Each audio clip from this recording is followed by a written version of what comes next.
Salut à tous, nouvelle vidéo Outlook comme chaque semaine, j'espère que vous allez bien et que vous avez passé une très bonne semaine de trading. Donc on est vendredi 19h, on est sur Twitch en live, je laisse le chat vous passer le bonsoir.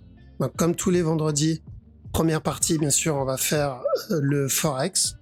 Dernière partie de la vidéo, on va attaquer la crypto. Donc n'hésitez pas à nous rejoindre sur Twitch si vous voulez que j'analyse une crypto en particulier. Et voilà, donc je vous mets le timecode bien sûr en bas de la vidéo si vous voulez passer directement à la partie crypto.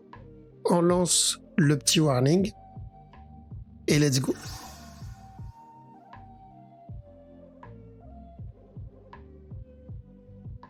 Alors on va commencer par haut de CHF, mais peut-être pas en 5 minutes. 5 minutes c'était tout à l'heure, on regardait vite fait la petite time frame.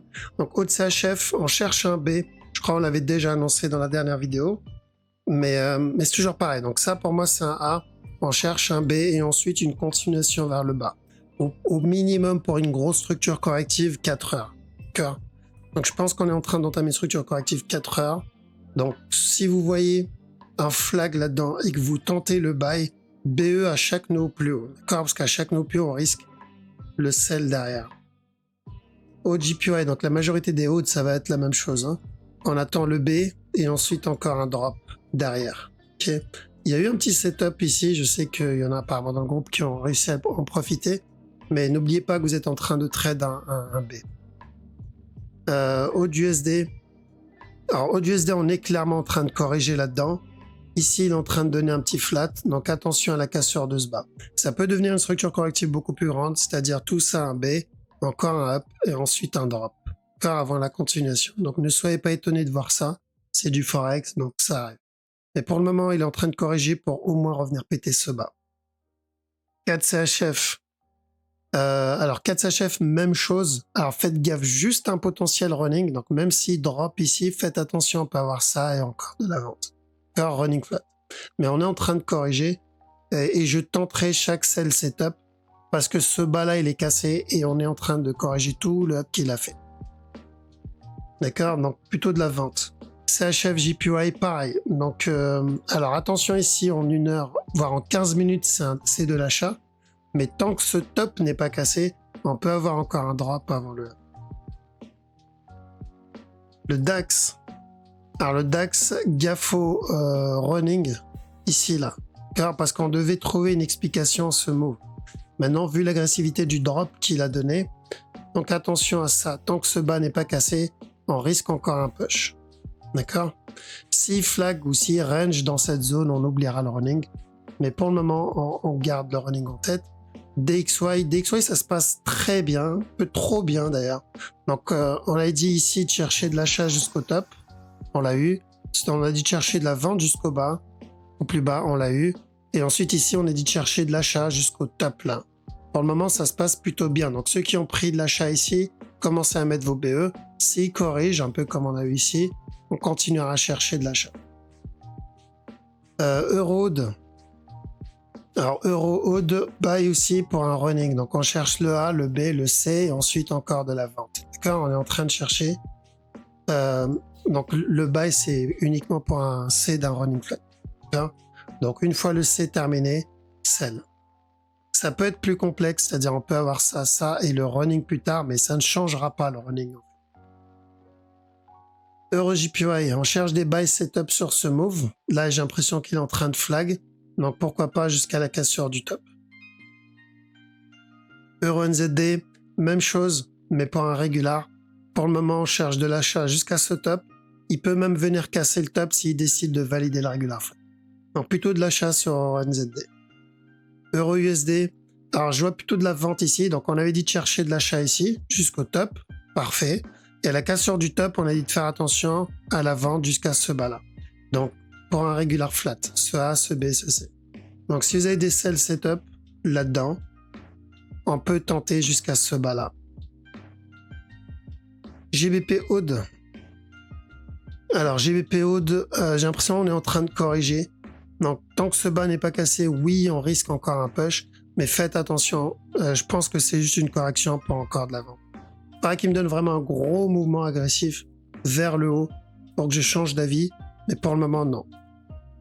GBP4 pareil, donc attention, on risque encore un push, peut même avoir encore un drop et encore un push avant de revenir péter ce bas là.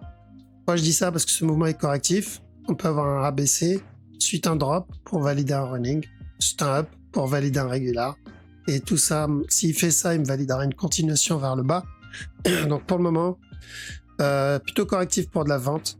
Même chose ici, GBP JPY, le moment il est vachement correctif encore pour de la vente. Alors ça c'est du 1 heure. Maintenant en 15 minutes faites attention, ça c'est un flag. Oui, on peut avoir encore un push. Mais tant que ce top n'est pas cassé, c'est pour moi juste une correction. GBP NZD. Alors GBP NZD, on reste à l'écart de ce move en interne. Pour le moment il n'y a pas grand chose, mais l'objectif c'est toujours de la vente. D'accord, l'objectif c'est cette ligne là. Donc c'est la structure 4 heures voire daily. Maintenant petit time frame ici. Si range et que vous tentez de l'achat, gardez en tête que voilà, c'est plutôt de la correction. Pas qu'il casse ce top et que ça soit vraiment agressif pour qu'on entame une correction 4 heures, mais on n'en est pas là. On est encore dans une structure 1 heure pour de la vente. GBP USD aussi, donc c'est ce qu'on avait vu. Donc attention, j'attends ça et ensuite encore de la vente. Donc on est juste en train de faire un B. NZD CHF. Alors NZD CHF, j'attends un B aussi. Et encore de la vente derrière. Je pense pas qu'on ait grand chose en petit time frame. Bon, on n'a pas grand chose en petit time frame. J'ai que 2 mouvements agressifs. J'ai besoin de ça et ça. Et ensuite le push. Tout ça pour moi c'est le B. Quoi d'autre? NZD JPY. Alors NZD JPY, attention à ça. Donc plutôt de la vente. On va revenir péter ce bas là. NZD USD. Alors on reste à l'écart de NZD USD. Parce que oui, il y a le risque de ce running, mais j'aime pas du tout. D'accord, j'aurais préféré qu'il me donne encore un up et ensuite le running. Donc j'attends et je vois. Celui-là, je le garde en tête encore parce qu'on l'a déjà vu. Donc pour le moment, le mouvement il est vachement correctif pour de la vente. Donc on avait dit de chercher de l'achat ici, validé. Maintenant, faire attention parce qu'il y a de bonnes chances qu'il revienne péter ce bas-là. USD CAD, cherche de la vente, et de l'achat et de la vente. Donc ça d'abord, ensuite un up et ensuite on risque de la vente derrière. D'accord? Donc l'objectif c'est de donner un running là-dedans. Que ça soit plus tard ou que ça soit directement. Donc revenir tenter ce bas. S'il vient casser ça, on invalidera le running. Mais pour le moment, on risque encore un dernier plus bas. Maintenant, pour ceux qui sont intéressés plutôt pour la grosse structure ici, bah, tant que ce bas n'est pas cassé, à chaque buy setup, on tente jusqu'au top. Car c'est du 4 heures. À vous de voir si vous voulez trade le running 1 heure ou le régular 4 heures. Alors, USD CHF. Donc, pour le moment, pas grand chose là-dedans. Attention juste au running. Quoique, il l'a déjà fait, c'est du 15 minutes. Ouais, il l'a déjà fait, donc il n'y aura pas de running ici. Il a déjà donné le running. Up, flag, up. Donc là, je vois de la vente, mais ça peut être juste un plus gros B. Donc, ouais, pas grand chose en 1 heure. Ici, mais pour le gros move, c'est toujours de la vente. Cette grosse flèche ici, ça ne change pas. Je privilégie de la vente sur USD CHF. USD JPY, pareil, d'accord. USD JPY, on cherche. Donc on a vendu ce mouvement. Maintenant, ce qu'on veut, c'est un B. Et ensuite encore un drop pour de la vente. Ici, je vois de l'achat en 15 minutes. Donc tant que ce bas n'est pas cassé, faites attention, casse sur du top. C'est du 15 minutes. N'oubliez pas que ce buy, pour moi, c'est juste un B 1 heure. Au pire, 4 heures, mais voilà, ça reste un B, quoi. US Oil, attention, running flat. Donc, si vous le voyez donner ça, tant que ce top n'est pas cassé, encore de la vente. Silver, il est en train de corriger. Donc, Silver, il a validé pareil. Celui-là, on l'a eu. Celui-là, on l'a eu. Maintenant, tant qu'il continue à corriger, tant que ce bas n'est pas cassé, plutôt de l'achat, au moins revenir péter ce top. Et le gold, c'est la même chose. Donc attention ici. Alors, j'aime pas trop ce genre de move, même si je connais ce genre de mouvement-là, mais je l'aime pas. Mais on risque ou revenir péter le top tout de suite, ou un B, C, ensuite le top. Donc ça, c'est ce qu'on va garder tant que ce bas n'est pas cassé. Chercher encore un push, encore de l'achat. Bitcoin. Alors Bitcoin, sur du 1 heure, la dernière fois on a dit, donc flag, il continue à flag en 1 heure, un dernier plus haut. Sauf qu'après avoir donné le gros mouvement agressif, il n'y a plus de flag 1 heure. D'ailleurs, il l'a prévenu, il a donné ici. Nous, on avait tenté ça.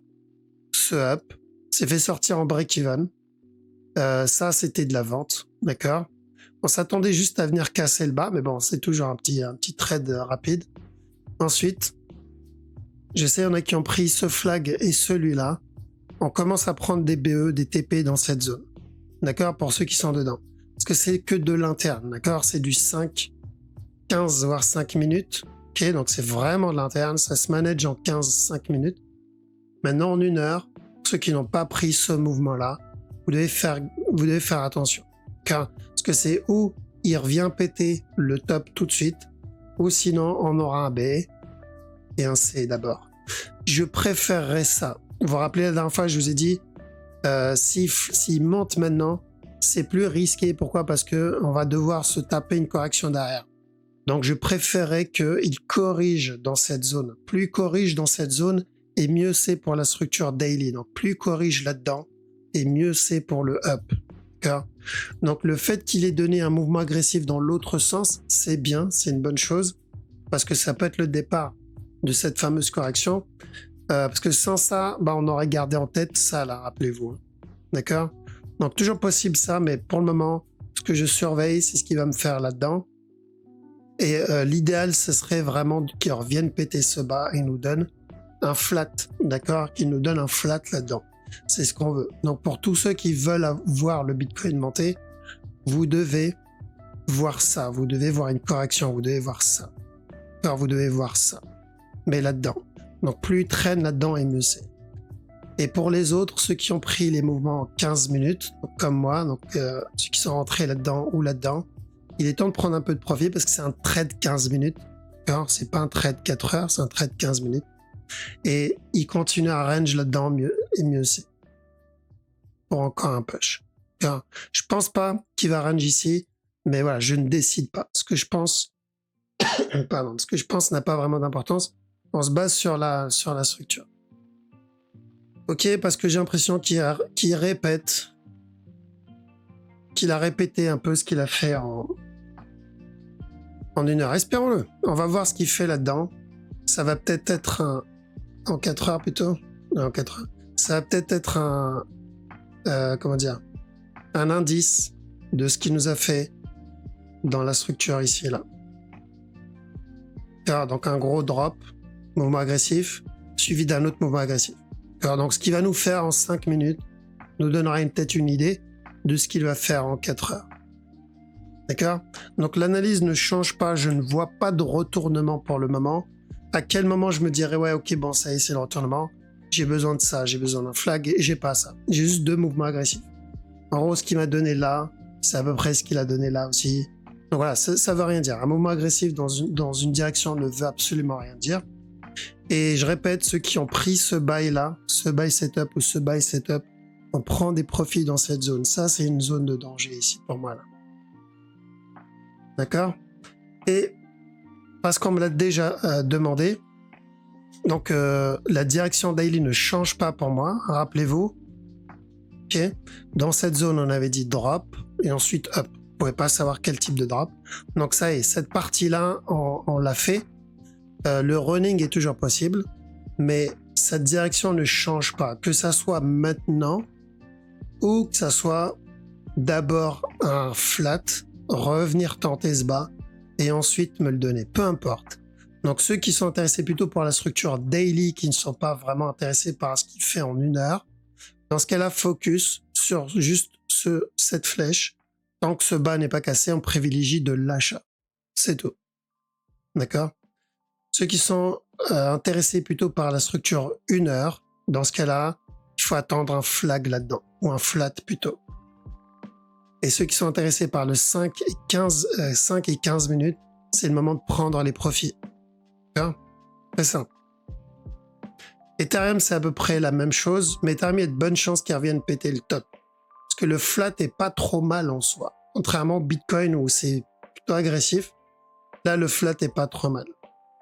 Donc, idem, il avait donné le regular flat là-dedans, qu'on espérait un running, revenir péter le top, sauf que derrière, il l'invalide avec ça. Donc, le drop et une correction ici, ça annonce de la vente. Alors, l'objectif, dernier plus bas. Donc, cassure du top pour l'Ethereum. Ce qui concerne la structure 4 heures, ça ne change pas. Dans le pire des cas, on aura un running flat pour une continuation. Donc c'est la même analyse que le Bitcoin. Même s'il reteste ce bas, ça ne change pas. Car s'il part sur un regular flat, pour le moment, ça ne change pas. Donc j'ai pas de raison de vendre pour le moment. BNB. Alors BNB, c'est pareil que le Bitcoin et l'Ethereum. La seule différence sur le BNB, c'est qu'on n'a pas de structure propre là-dedans. Donc je vais rester à l'écart du BNB. Parce que s'il vient casser ce bas, il va falloir que j'explique ça. Pour le moment, je ne vois pas à quoi je vais le coller ce mouvement. Donc ça peut être un futur move, ce qui justifierait le A ici, d'accord? Donc je ne vois pas ce mouvement en tant que C d'un running. Peut-être plus tard un running, mais en tant que A, d'accord? Si c'est le cas, c'est que le mouvement il est encore au début. Donc je reste à l'écart. L'objectif c'était là pour du trading court terme. Le fait qu'il ait cassé ce top, c'est très très bien, d'accord? C'est ce qu'on voulait. Parce que la cassure du top nous donne que 2 possibilités à partir de maintenant. C'est revenir tester stop ou sinon nous donner juste un B là-dedans, un C avant de revenir tester le top. Ok? Donc c'est bien. C'est-à-dire qu'on a déjà terminé une partie de la structure. La direction ne change pas sur le BNB. C'est juste au trading, c'est moins intéressant là avec ce mouvement qu'il a fait. Donc on veut des structures propres comme là en fait. Le DOT aussi. Si vous avez un flag, ça se tente, d'accord, pour un regular flat. Attention à la cassure du top.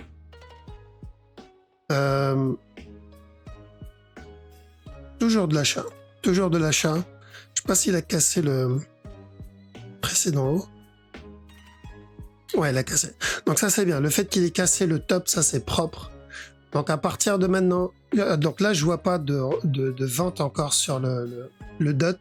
Et les 2 scénarios c'est pareil, c'est de l'achat, sinon un B, C et ensuite de l'achat. D'accord? Donc tant que ce bas n'est pas cassé, on continue à chercher de l'achat. Maintenant pour ceux qui tradent les futurs et qui se posent la question est-ce que je dois rentrer, il doit attendre juste un flag là-dedans. D'accord? Objectif c'est ce top pas plus. Si tu trades les futurs en 1 heure, il faudra pas s'exciter avec un take profit daily. Ça marche pas comme ça. Tu trades 1 heure, tu TP 1 heure. Pourquoi je dis il faut attendre un flag, c'est juste au cas où il est en train de nous donner un mouvement un peu plus complexe. D'accord, c'est tout. EGLD, why not? Donc pareil, si un flag, ça se tend jusqu'au top, on a besoin de quelque chose comme ça. Et pour la même chose ici aussi, donc ça peut être mon A, ça c'est mon B, ça c'est mon C. Et là on peut être sur un A là-dedans, tout ça c'est un B, ce qui fait là c'est un C. Et si c'est bien un running flat, donc oui, on risque encore un drop avant le push. Donc un flag, ça se tente. 15 minutes, il en a donné un plutôt propre. Un regular flat. Celui-là, là. Mais nous, on en veut un 1 heure. Luna. Alors, Luna, attention à ça. On est sur une fin de structure. Rappelez-vous le Bitcoin. Car la dernière fois que j'ai dit ça, c'était sur le Bitcoin.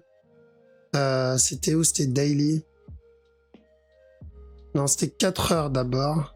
Ah, voilà. C'était 4 heures ici. Et daily ici. Donc, rappelez-vous de ça. D'accord? Les conséquences de ce genre de move. Donc, quand on a eu ça, je coupe. On va aller sur le Luna. Et je le colle là. Donc, pour moi, ce qui me fait là-dedans, c'est la même structure. D'accord? On est sur une fin de structure ici. Comme celle-ci. Donc, je dois faire très attention si je suis à l'achat. À chaque nouveau plus haut, je prends mes profits. Donc, on peut avoir un running flat et ensuite un push, d'accord, avant le retournement, mais je ne pense pas pour le running. Donc, à chaque nouveau plus haut, vous devez rester vigilant sur ce genre de move. Tant que je n'ai pas mon C, si ça, c'est mon A, ce qui fait là, c'est un B. Tant que j'ai pas mon C, je ne re-rentre pas, en tout cas en spot, sur Luna. Je ne rachète pas du spot ici. J'ai pris des profits là, j'ai pris du profit à la cassure du top. J'ai bien fait de prendre des profits dans cette zone. Je garde un peu de Luna au cas où, mais je recharge que si j'ai un C.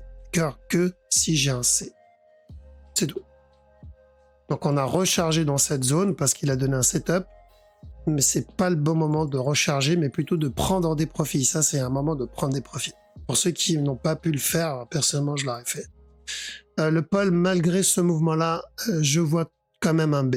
Et ensuite le push. Je vois quand même un C, pardon. Et ensuite le push, donc je ne prendrai pas de l'achat sur ce genre de move. Même s'il monte, je préfère louper le mouvement et garder les bons réflexes plutôt que de FUD un move, prendre la mauvaise habitude et me faire bouffer 90% du temps. Donc je préfère louper les 10% du temps où ça passe, où ça invalide ma structure et avoir l'habitude de prendre les 90 autres. Donc pour moi, c'est toujours de la vente ce mouvement. Ce qu'il fait là n'a pas de sens. Alors le sol, c'est toujours de l'achat, d'accord? Donc on a déjà fait pas mal de profits dessus. J'ai vu dans les commentaires YouTube, il y en a beaucoup qui ont pris le sol, bien joué, 68%, va 70%. Je pense pas que ça soit terminé. La bonne nouvelle, c'est que pour moi, ce mouvement-là va corriger. Et donc, qui dit correction dit continuation, d'accord? Donc bien joué en tout cas, parce qu'il y en a vraiment beaucoup qui l'ont pris. VET aussi, d'accord? VET a bien payé. Idem, bien joué à ceux qui l'ont pris parce que c'est 75% de profit sur ce move. Je ne vois pas encore de retournement en 4 heures. Par contre, en 1 heure, je vois à peu près la même structure que le Luna. Non, que le Luna? Que le Luna, ouais. Sauf que Luna, c'est du 4 heures, alors que le VET, c'est du 1 heure. D'accord? Donc attention ici, tant que ce top n'est pas cassé, oui, il peut revenir péter ce bas et ensuite repéter le top, mais ça, pour moi, ça annonce une fin de structure 1 heure. Ça veut pas dire la fin de tout le up, non, non. Juste une fin de structure 1 heure, donc ça peut être un bon moment de prendre un peu de profit, parce que souvent, quand il fait ça, il fait une correction derrière, quoi. Donc si j'ai pas envie d'être dans une correction longtemps sans prendre de profit, ça peut être le moment, d'accord? Mais c'est toujours de l'achat, en tout cas sur le gros move, parce que dans le pire des cas, j'aurai une correction. Qu'a bien joué aussi pour ceux qui ont pris le VET. D'accord? Donc Bitcoin, il n'y a pas grand-chose qui change, à part, donc on a invalidé le dernier buy. Maintenant, pour moi, c'est le départ d'une structure corrective qu'il est en train de me faire. D'accord? Voilà. Donc je passe sur le chat. Cette fois, j'ai fait en sorte qu'on voit bien le chat par rapport à la dernière fois. Donc je laisse le chat vous dire au revoir. Donc faites attention les amis. Ceux qui tradent en petit time frame, bien attendre donc une opportunité, que ça soit pour le buy ou pour le sell. Ceux qui sont dans le 15-5 minutes, c'est le moment d'encaisser un peu. Et voilà, donc n'hésitez pas à rejoindre le Discord, vous avez le lien dans la description. Je répète, on n'a pas de groupe Telegram, on n'a pas de groupe WhatsApp, on n'a qu'un groupe Discord, voire Facebook, même si je suis pas souvent dessus, et Twitter. Ok, donc n'hésitez pas à me rejoindre sur Twitter. Donc passez une très bonne soirée, passez un bon week-end. Je vous dis à la prochaine. Ciao.